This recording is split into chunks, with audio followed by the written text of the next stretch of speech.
Children caught in the middle of a growing divide. A renewed clash between church and state over HPV vaccines raises tough questions about health, faith, and choice.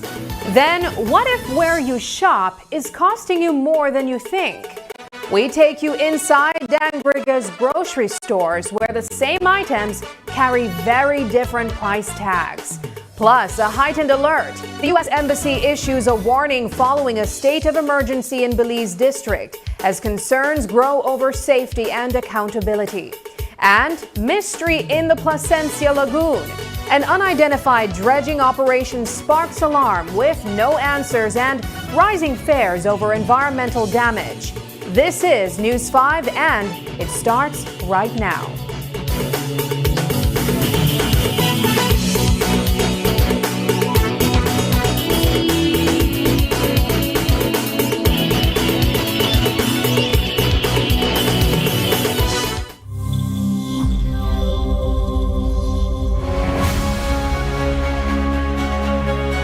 The Ministry of Infrastructure Development and Housing informs the general public that works from Belize City to Hattieville under the George Price Highway Upgrading Project are actively progressing. The public is advised that business signs and roadside memorials located within the road reserve, including crosses and other commemorative markers, will need to be removed. We recognize the personal significance of these memorials and are committed to handling this process with the utmost respect and sensitivity. Removals must be completed by June 12, 2026 in preparation for construction works. Following the completion of the project, interested parties must reapply to the MIDH for the reinstallation of private signs within the road reserve. The Ministry sincerely appreciates the understanding and cooperation of the public as we work to improve the safety and quality of our highways. For further information on the project, please contact the Project Execution Unit at 614-3195.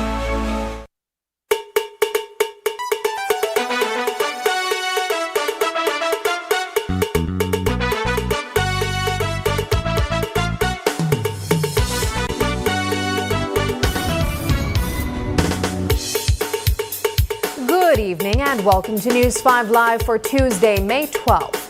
I am Sabrina Daly. A new clash is putting children at the center of a long-running divide. The Catholic Mission and the Ministry of Health and Wellness are once again at odds over how HPV vaccines are delivered in church-run schools. The vaccine has been part of Belize's national program for years, but the debate isn't going away. Now, questions over faith, public health, and parental choice are surfacing once again, with students caught in the middle. Shane Williams reports. 10 years after its rollout in schools, Belize's HPV vaccine program is back in the spotlight. But this time, it's not just about public health. As the Ministry of Health and Wellness prepares for another round of vaccinations, resistance from the Catholic Diocese is reigniting a long-standing debate over who gets to decide what happens inside church-run classrooms. Citing policy dating back to Bishop Dorrick Wright, church leaders are drawing a line, setting the stage for a renewed standoff over health, authority, and access. The human papillomavirus, commonly known as HPV, is linked to cervical cancer and several other forms of cancer. Belize introduced the HPV vaccine into its national immunization schedule back in 2016 as part of a major public health push aimed at protecting children before exposure to the virus. At the time, health officials described Belize as having one of the highest cervical cancer mortality rates in Central America. The WHO suggests that we should be vaccinating girls between 9 to 13 years. That's before they start to have sexual life. But we had to establish a cohort as we are introducing this, and based on the attendance rate that we have from schools, which is where most of the girls at this age group are, the standard 4 classrooms are the ones that are being selected. At the heart of the debate is access, and for some schools, the rollout is moving ahead. St. Martin de Porres RC School is gearing up to vaccinate its Standard 4 students on May 27th, staying on track with national program. As a Jesuit institution, it operates outside the directive of the Catholic Diocese, highlighting a growing divide within the church itself over how and whether students should receive the HPV vaccine. The Office of the Special Envoy for the Development of Families and Children issued a press release calling HPV vaccination a key step in protecting children and preventing HPV-related diseases, including cervical cancer. Tonight, the Catholic Mission stance remains firm objection, but what about the long-term consequences this objection will have on students attending diocesan schools? News 5 attempted to get answers from the Catholic Mission, the Ministry of Health and Wellness, the Ministry of Education, and the Office of the Special Envoy for Women and Children. None agreed to interviews or questions regarding the implications of the objection. As the debate grows louder, the stakes become clearer. The Catholic Diocese oversees roughly 110 of Belize's 314 primary schools, meaning a significant share of young girls could face limited access to a vaccine health experts say can save lives. What's more, this comes at a critical point, nearly a decade after the program's launch, when officials expected to see measurable progress. Instead, access and outcomes now hang in the balance. We have more than 150 different types of HPV. 13 of them are related to cancer, and 16 and 18 is what contain the vaccine currently that we will be using. Confer protection against 70% of the causes of cervical cancer. We won't see numbers falling when it comes to cervical cancer because that's a process that takes 15 years, 10 years. Nearly a decade later, the fight over HPV vaccines is back, caught between public health advice and church policy. With the next rollout ahead, the debate is stark. Is this a life-saving shot or a moral line some refuse to cross? Shane Williams reporting for News 5. After the break in Dangriga, we put grocery prices to the test. And what we found might be costing you more than you realize.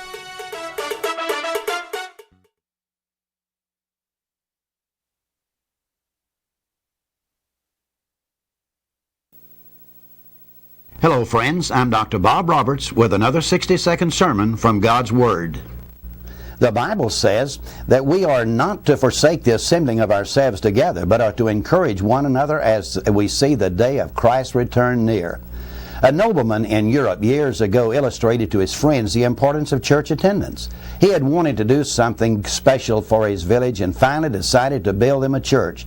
No one saw the complete plans for the church until it was finished.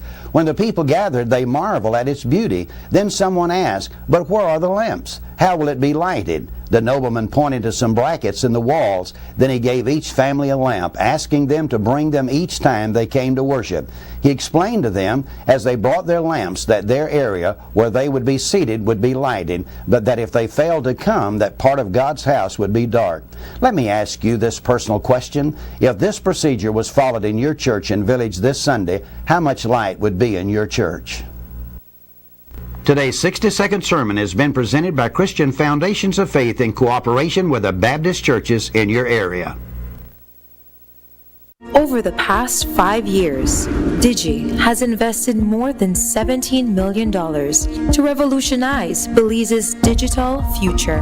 Our advanced 4G LTE network and expanded fiber infrastructure have empowered vital road arteries, connected the farthest valleys and fertile farmlands, linked the bustling cities to the remote keys, and brought cutting-edge connectivity to schools, businesses, healthcare centers, and tourist destinations, fueling economic growth, enhancing education, and strengthening communities across the nation.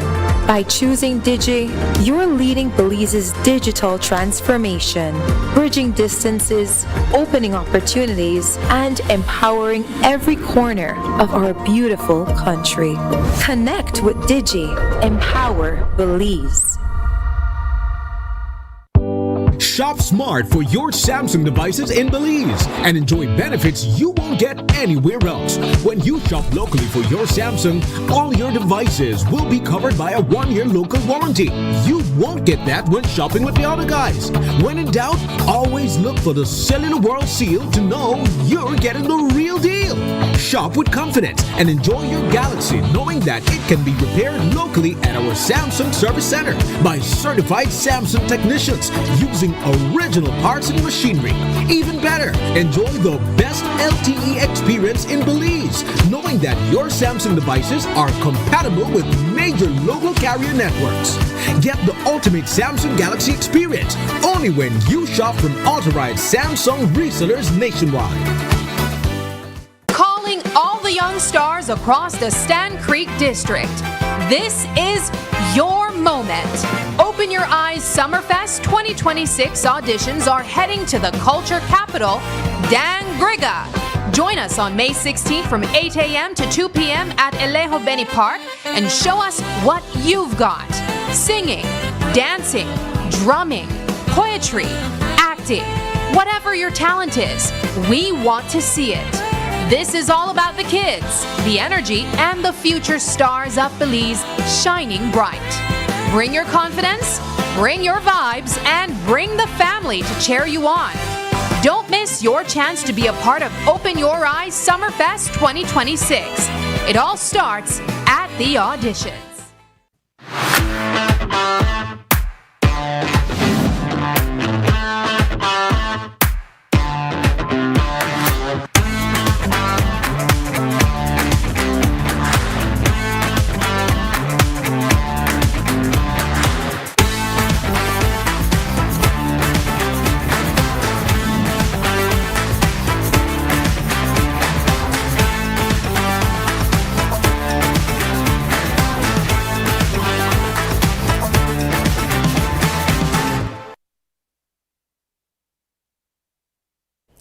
In the classroom, the intense heat continues to test schools, forcing staff to adapt quickly to keep students safe.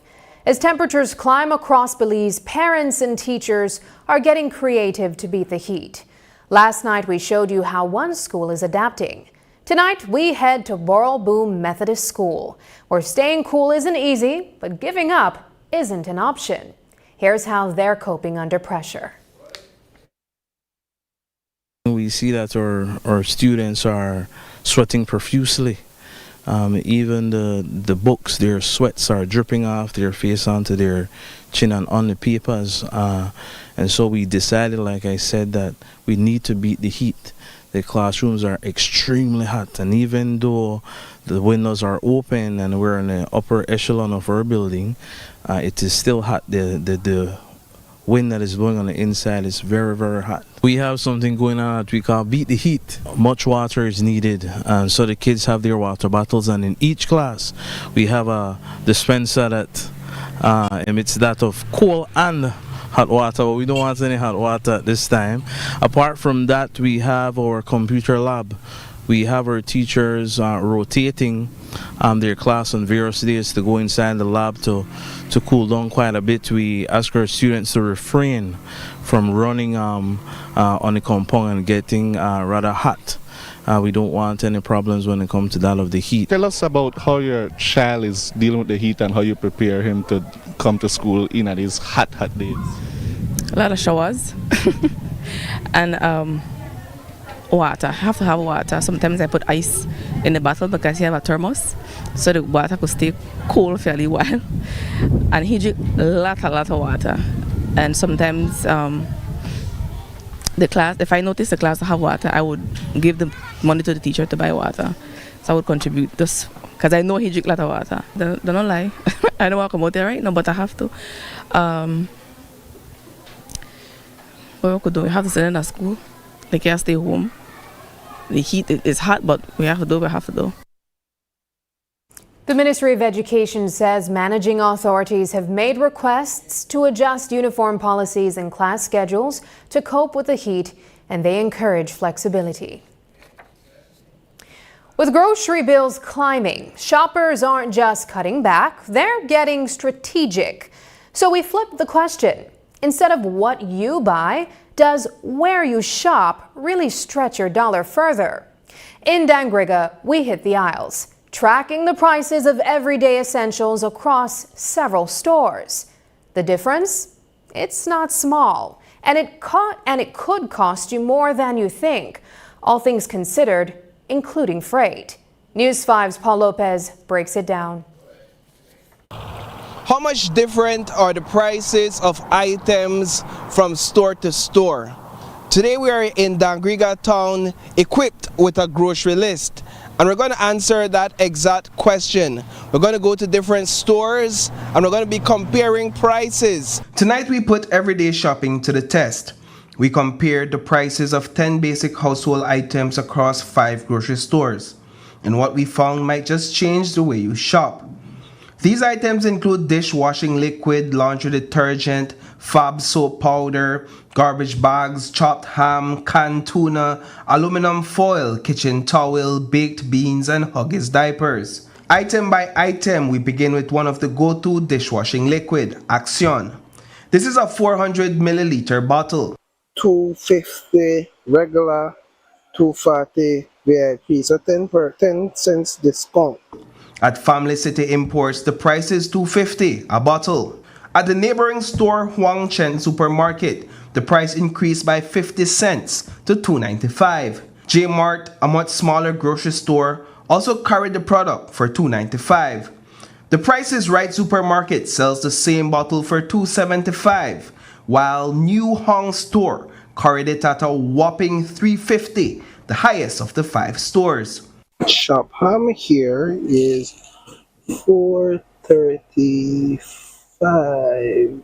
Of the 5 stores, 2 stores, Huang Chen and the Price is Right, carried the small tin of dark chopped ham for $4.50, the highest of them all. Notably, New Hong recorded the lowest price on this product at $4.25. The price of canned tuna, specifically the Mazatun brand, remained the same across all stores, $2.75. 4 of the 5 stores carried the 1.9 liter bottle of Suavitel laundry detergent. Huang Chen was priced the highest at $7.50, while Family City followed closely behind at $7.25. Coming in at $6.75, the same product at J-Mart was 75 cents cheaper than Huang Chen and 50 cents cheaper than Family City. We also looked at the cost of a can of Heinz baked beans across all 5 stores. We recorded the highest price at New Hong Store, $4.50, 75 cents above the lowest price, $3.75 recorded at J-Mart. All other grocery stores remained below $4 per can. And based on what store you shop at, you will either pay $6.75 for a box of Fan's cornflakes at Family City or $6.25 at New Hong Store. The same applies to a pack of double XL Huggies baby diapers. At Family City, it will cost you $23.75. The same product at the Price is Right comes in at $1.25 cheaper. Notably, Family City and Huang Chen offers VIP prices for members that are a little bit cheaper. Our price comparison shows that while some items remain consistent across stores, others vary significantly, meaning a careful choice of where you shop could lead to real savings. For families stretching every dollar, those differences matter. Reporting for News 5, I am Paul Lopez. Tensions flared at the Michael Finnegan Market before sunrise this morning after several vendors were told to leave during a crackdown on market day rules. But while the City Council says it is simply enforcing long-standing regulations, some farmers say the move is threatening their livelihood. Zenaida Lanza was on the ground. What do you want we make I do? Go kill people for money and make I not sell my veggies too? That they want? I planted, I work hard for make my money. I don't want to go and rob people. Before 6 o'clock this morning, retail vendors arriving at the Michael Finnegan Market were met by Belize City Council enforcement officers and told they could not sell on this day. Among those vendors is Placido Conil, who has been selling here for the past 6 years without an issue. They say we have to follow procedures, but I don't explain that my product can sell on Fridays, can sell on Saturdays, only on Tuesdays and Fridays. So how am I going to sell my product? How? If they don't allow me to go in the market. You understand? They saying that only wholesale supposed to be today, but they are doing retail. People are doing retail. So this is not fair for us. According to the City Council, Conil is one of 4 vendors removed from this location because they were not officially listed as wholesalers. He was not alone in his frustration. Everybody come, make we stand up for we rights. Make we stand up for we rights, come. Watch on this, guys, retail. Wholesale is by sack, by bucket, right? By wholesale is by sack, by bucket, no pounds. They sell. The lie is right there, they sell only wholesale. But see, what's happening? This don't just happen. This idea about 25 years ago and they never do that. Right now they do a lot of things. All with a family. No man, you have to do something, man. On the list, I have my name they have my name that I sell retail. So today I started to sell wholesale. They say I can't do that. So they pick up my stuff and put it back in the sack. Market manager Delroy Herrera responded directly, saying all vendors still operating were registered wholesalers and that the council was not acting aggressively but finally enforcing a long-ignored process. We have stepped up slightly the enforcement aspect of the market day. Again, like I said to you yesterday, we are not ruling with or doing enforcement with an iron fist, but we have stepped it up where we have brought out the listing for the wholesalers.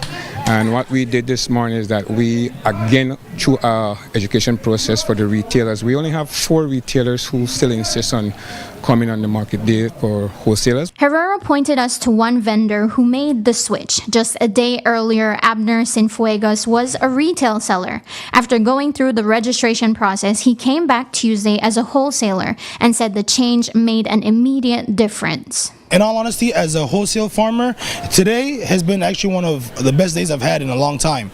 Without the competition of retailing and prices going up and down, fluctuating, we can come in and sell our stuff at the price that we can see best for ourselves, and we get it out there. Yes, we might sell 1 pound or 2 pounds, but we're selling it at the same bare minimum price as what you would buy for a big bulk. So we're still wholesaling, it's just that we're wholesaling at a smaller rate. Another wholesaler who was asked to leave on Saturday says that once the rules were explained to him, he was willing to comply. Do you plan to come on Saturdays going forward?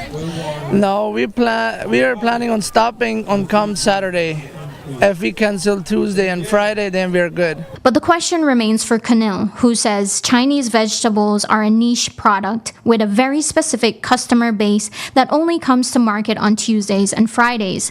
The concern is whether he would be able to continue making a living. It's not that we are forcing Mr. Conil that he cannot sell, whatever the case may be. If Mr. Conil is bringing the quantum that he says he's and the suppliers that he have, then it's a quick fix.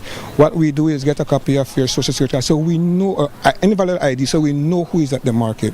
So if anything happened at the market and so forth, we know you are a vendor of the market and stuff like that. So we have a documentation of you. And that quick fix came through. A little after 8 this morning, Conil spoke with the City Council team, handed over his identification documents, and was registered as a wholesale seller.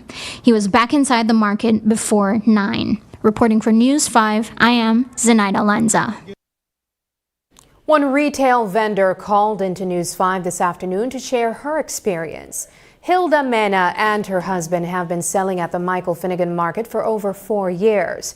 And today was the first time they were turned away. While she is willing to work within the rules, she wants decision makers to understand what this enforcement means for the small farmer who travels hours just to make a sale. We are not taking a truck, a big truck. We take a little bit of what we have. No, in the market we cannot sell wholesale because nobody wants to buy from Belizean. They only want to buy from Mennonites. So what we do now is that we have to sell some wholesale and some retail for us to balance our monthly bills. Now, closing us from Tuesdays and Fridays bring up to a bigger concern. What are we going to do with our bills? And that is not only my concern, Mom. That's the concern of many people that travel to Belize. Would you consider switching to being registered on the wholesale list?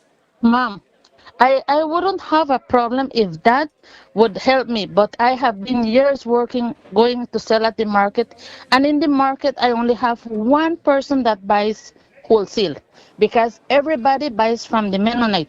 So if I register in a wholesale section, I am going to stay with all my product because only one person buys wholesale. Okay. What am I going to do with the rest? He has to be very, very, he has to consider the people that comes from out because we don't travel every day. But the Mennonites do. Because of them, we are getting affected. And we only travel 3 times a week with a little bit amount of things just to survive, miss. I will specify only to survive because we are not taking 1,000 pounds of cilantro or 50 bags of potatoes. Mena says if Saturdays are going to remain the official retail day, then she believes permanent stallholders who already sell throughout the week should not be allowed to compete with traveling retail vendors on that day. Still ahead, grief and anger as a family says a deadly BDF shooting ended in a quiet deal they never saw coming. But first, here's the weather forecast from the National Meteorological Service.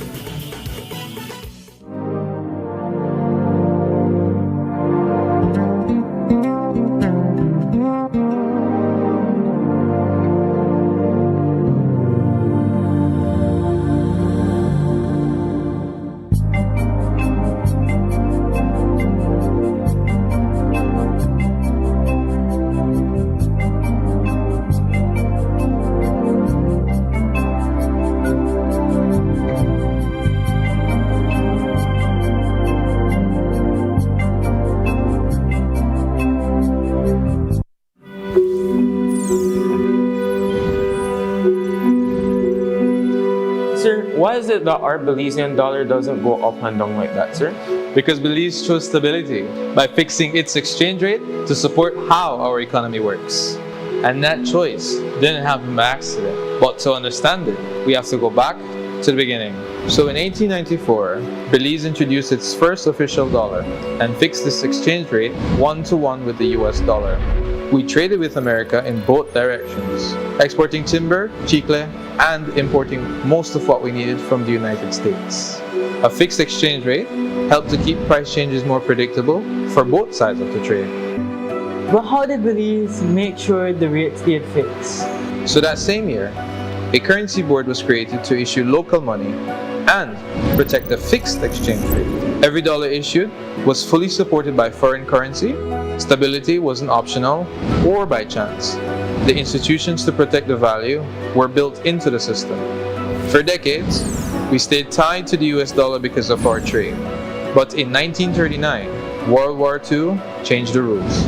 Britain required its colonies to hold their foreign reserves in British pounds. Belize still maintained its 1-to-1 US link for trade, but with reserves now in sterling, the system was exposed to changes in Britain's currency. That vulnerability showed itself in 1949 when Britain devalued the pound. Because our reserves were held in British pounds, that devaluation passed directly into our currency, meaning more local dollars were needed to buy $1 US. So that's when Belize decided to act? Yes, Belize made a deliberate choice on May 11, 1976, to anchor our dollar again to the US in a way that matched our trade and financial reality. Our monetary authority, now the Central Bank of Belize, took responsibility for maintaining that stability through disciplined oversight backed by strong US dollar reserves. So our Belize dollar has stayed at 2 Belize to 1 US for 50 years? Yes, And for a small country like Belize, that kind of stability makes everyday decisions easier for businesses and for families. So it's not just about the money in my hand, it's about knowing that my credit union money or my savings at the bank will keep its value no matter what happens out there. Exactly. The peg protects us, so Belize can plan, trade, and save with confidence, even when the rest of the world is shifting.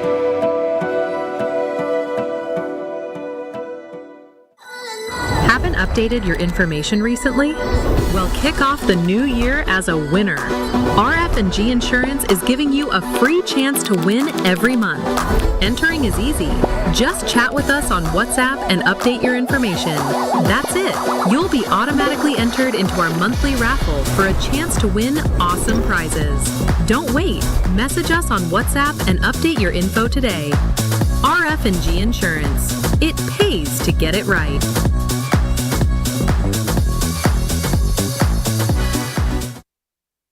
Stay connected in the USA for as low as $10. With Smart Roaming Data Pass, staying connected is simple and affordable. Get the data you need starting at 1,000 megabytes to stay connected to larger plans that keep you online while you travel across the USA. So you can message, browse, video call, and navigate wherever you go. No SIM swap, no bill shock. Just simple, affordable pricing. Activate easily by dialing *100# using the Smart app or online. Smart Roaming Data Pass. Staying connected the smart way. Smart, bringing people together.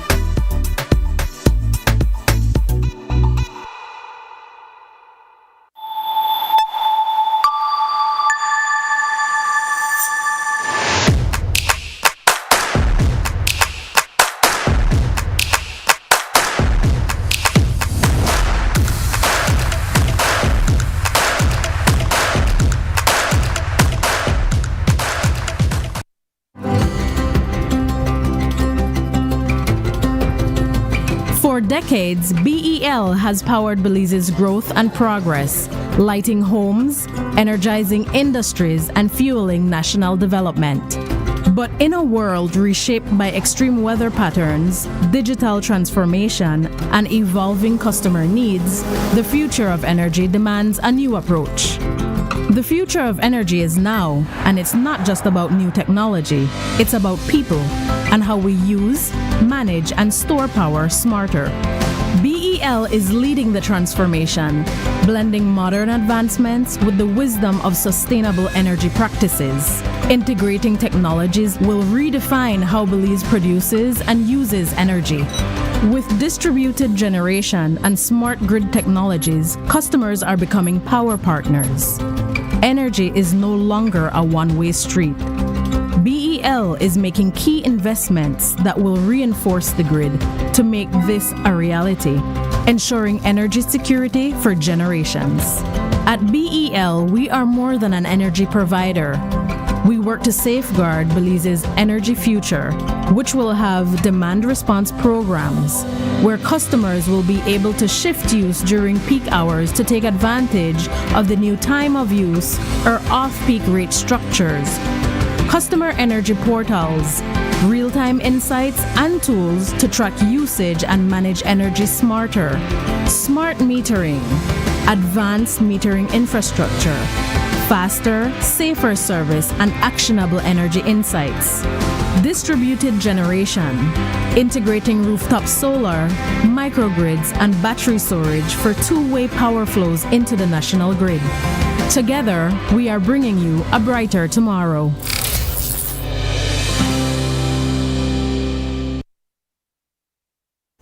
Heightened alert tonight after the U.S. Embassy warns its citizens to stay vigilant following the state of emergency in Belize City and parts of the Belize District.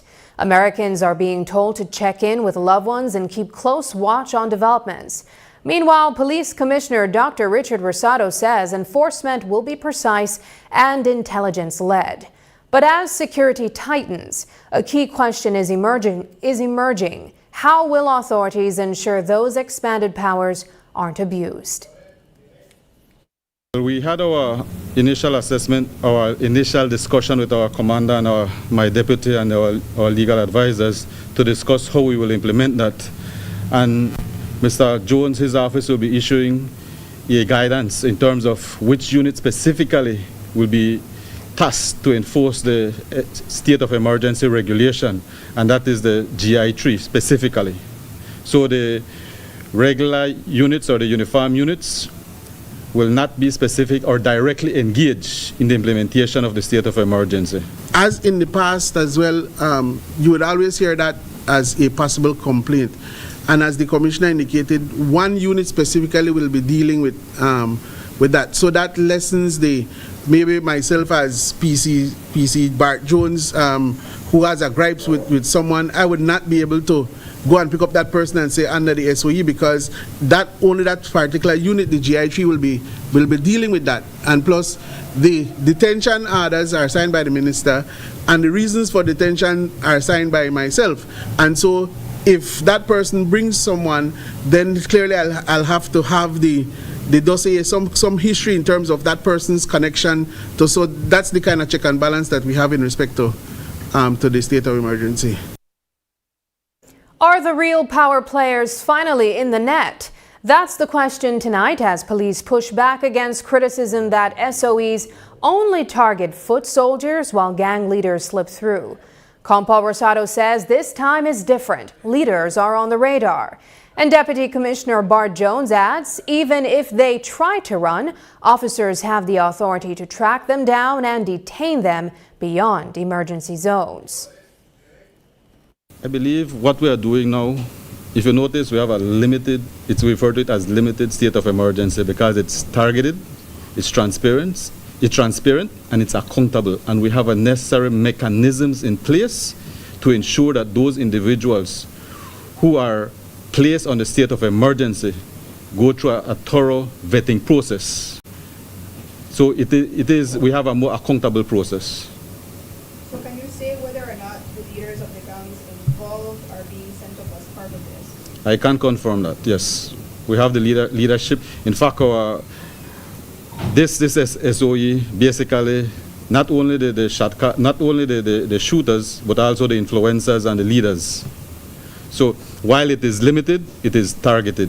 There is provisions in the regulations that allow for instance, where a person who will be normally resident within one of the declared areas and then goes outside of the declared area can then still be detained if the information is that that person is to be detained, can be detained even though he has moved out of the declared area.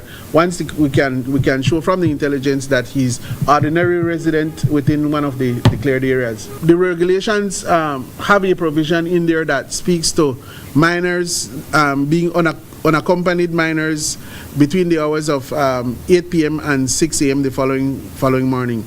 That we will try to enforce, to ensure that, not for us to detain, but to ensure that minors are not just wandering abroad out in the declared area. As we reported, the state of emergency remains in effect for 30 days and can be extended through the National Assembly. Coming up, Game On! A brand new national youth competition is set to bring Belize's best young talent to the spotlight.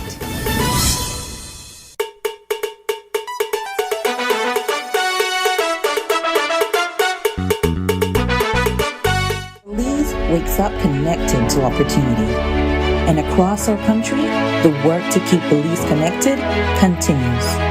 SMART continues expanding our network across the country, bringing stronger coverage to more communities. With recent service enhancements in areas at Blue Creek and Progreso, Belize City, Orange Walk, and more on the way.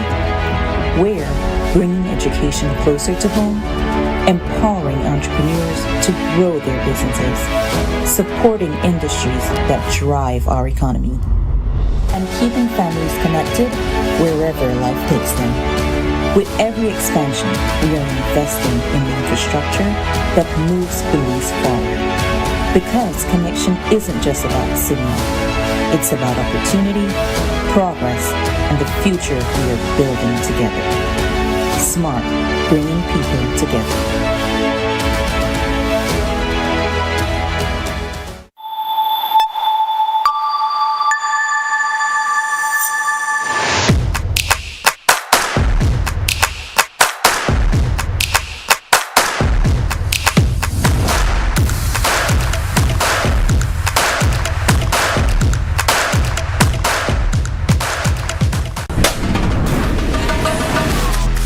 Easy,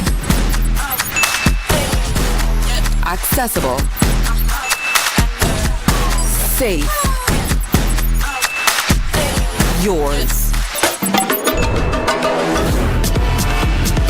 Digi Wallet, easy, accessible, safe, yours.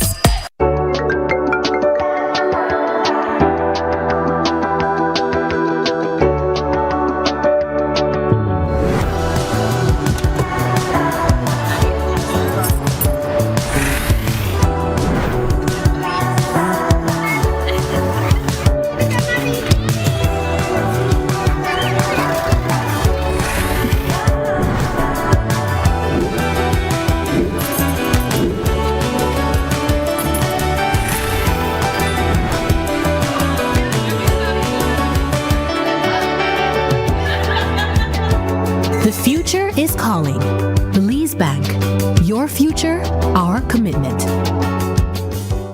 This Mother's May, celebrate the woman who makes the house feel like home all month long. Great deals like 15% off bathroom and kitchen fixtures from Moen, Hansgrohe, and Duraflow. Plus 15% off Hispasensa tiles, Stormguard windows, and 40% off Sunlight windows. And 15% off Berger paints and huge savings on clearance colors. So come in to Habet and Abet or Brothers Abet, call us or WhatsApp us today and make this Mother's May one to remember. Happy Mother's Day to all marvelous moms.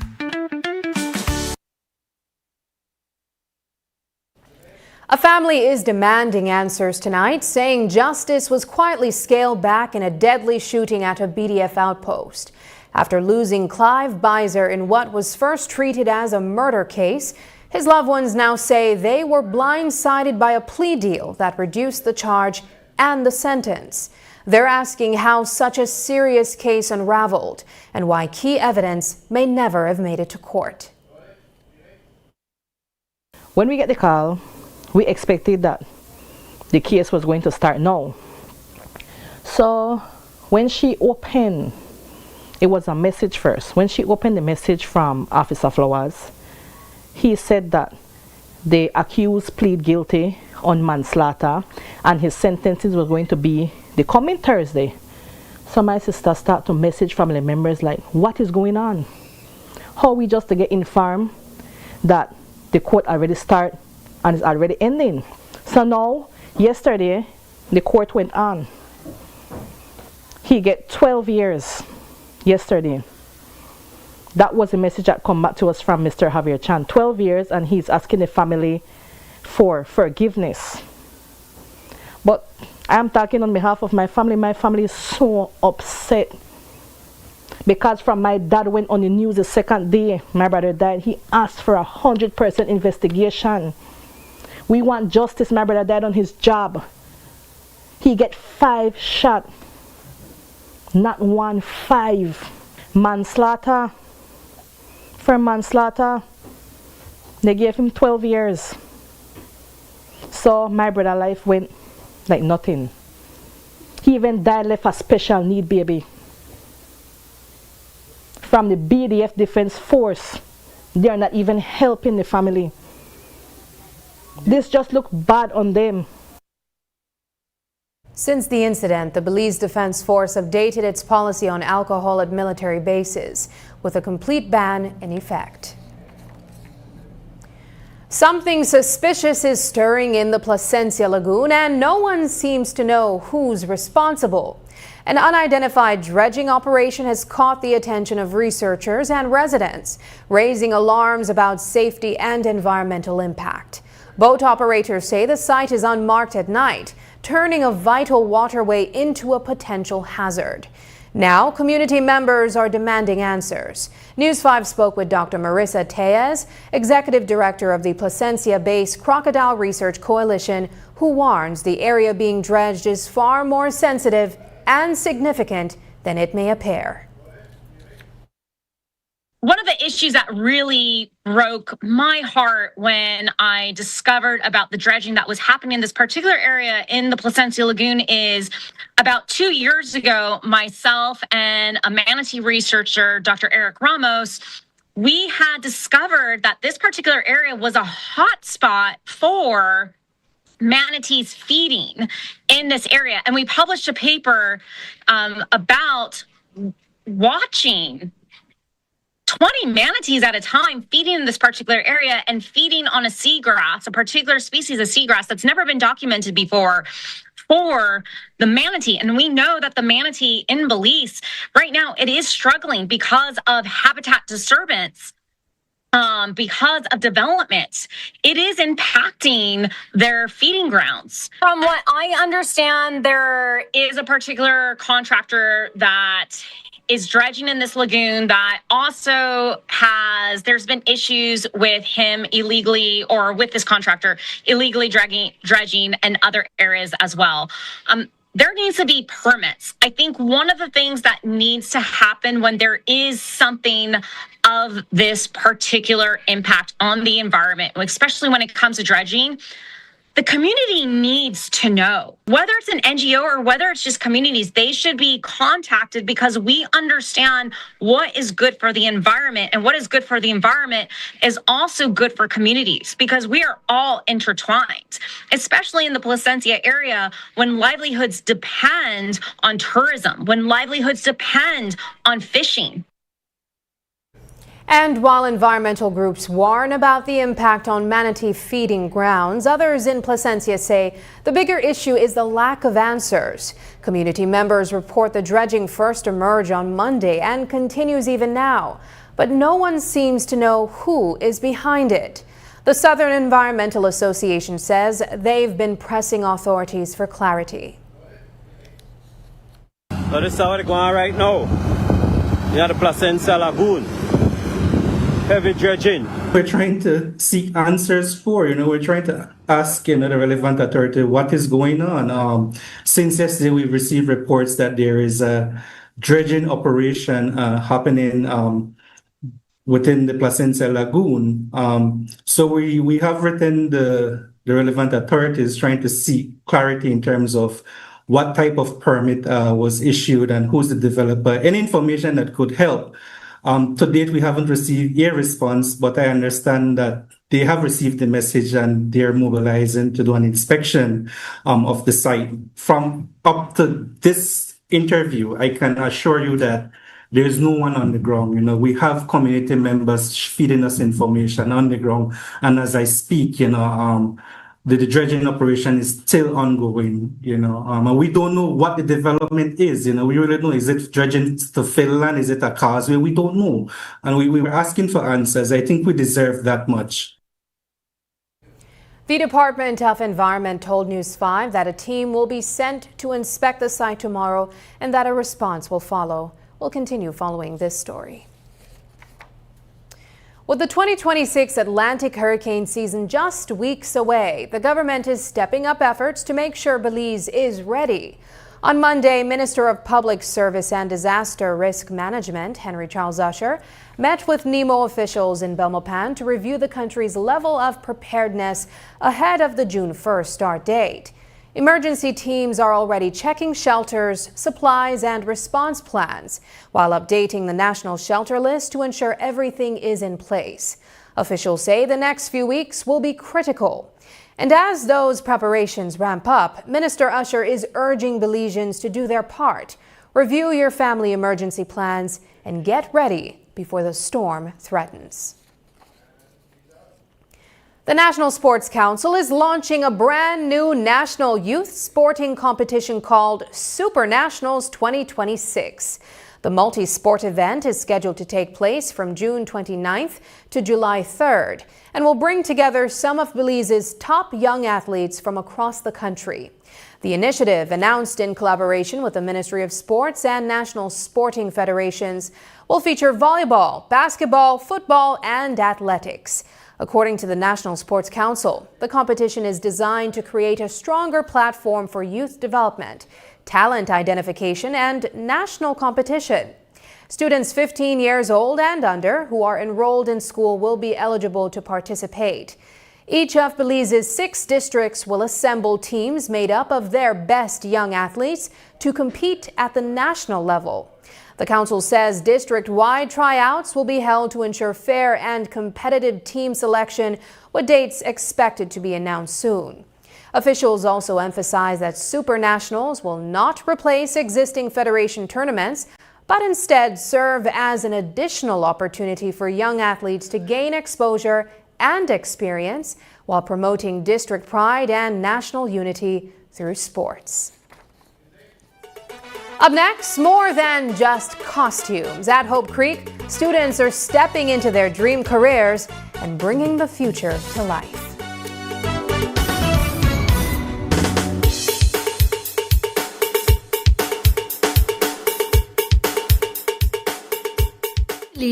Change is taking shape every day. It all starts with Game Changers.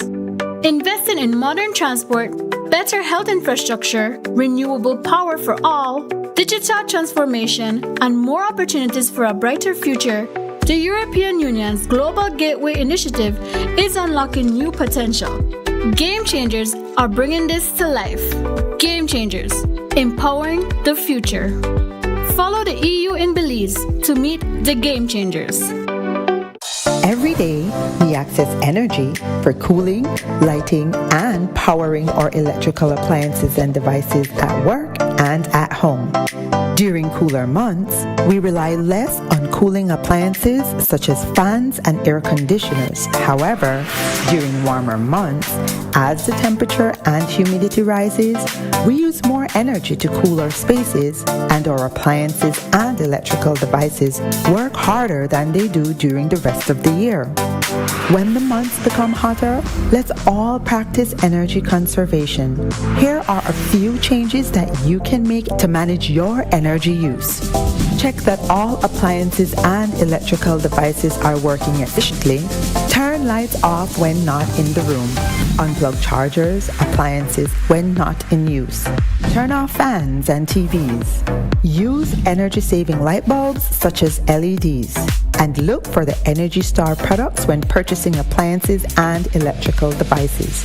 These easy changes can reduce energy use and costs. You can also monitor your energy use during the month by reading your meter and calculating the reading using BEL's bill calculator on our mobile app or by visiting our website. Let's all save energy. Stay connected in the USA for as low as $10. With Smart Roaming Data Pass, staying connected is simple and affordable. Get the data you need starting at 1,000 megabytes to stay connected to larger plans that keep you online while you travel across the USA. So you can message, browse, video call, and navigate wherever you go. No SIM swap, no bill shock. Just simple, affordable pricing. Activate easily by dialing *100# using the Smart app or online. Smart Roaming Data Pass. Staying connected the smart way. Smart, bringing people together.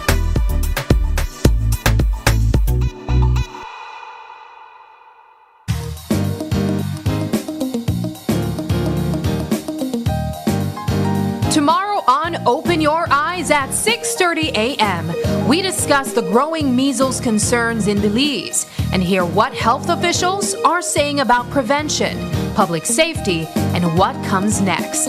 We'll also be joined by Beltrade to talk about its 2026 education initiatives and national roadshow, while the Festival of Arts returns to celebrate Belizean talent, creativity, and artistic excellence across the country.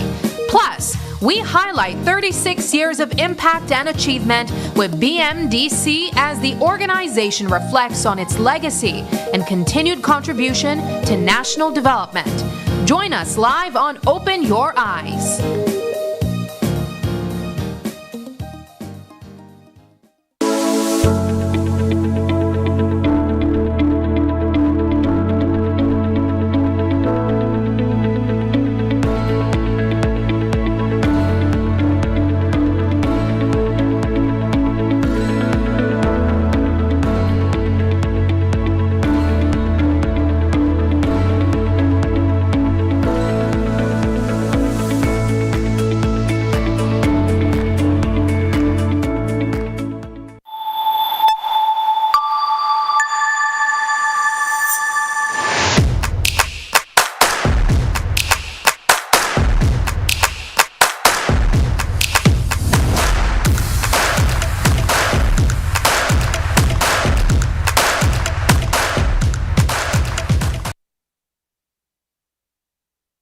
A resident of Dangriga is fed up with the Southern Regional Hospital and a sewer system she says is making her life miserable.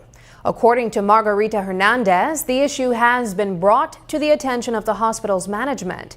She's complained to Mayor Robert Mariano, Area Representative Dr. Luis Sabanet, and Prime Minister John Briceño to no avail. Frustrated, she made her way to our office today to voice her discontent. This situation is about a sewer at hospital tank that is exactly behind my house, right? Especially in the morning, about 7 o'clock, 7:30, you could hear the rushing of the water and it smells, it stinks. If you're having breakfast, you got to leave it because you won't be allowed to smell it. That smell is so bad. Then in the afternoon, the same way, you know? You have to come out. Last year, I came out of my house for 6 months. I came here to Belize to rent a house because I had a child. I adopted 2 kids, right? I just have one December, but this one I have from a long time. We cannot stand the scent. It's hazardous to kids, especially to kids.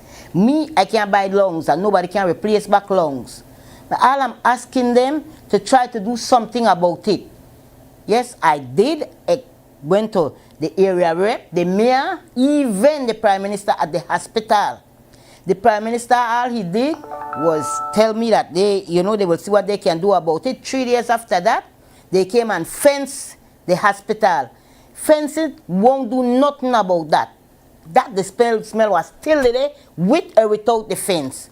All I'm asking for them to please, man, to see what they can do, because at the end of the day, I don't have money to go to doctor every time with these kids, you know?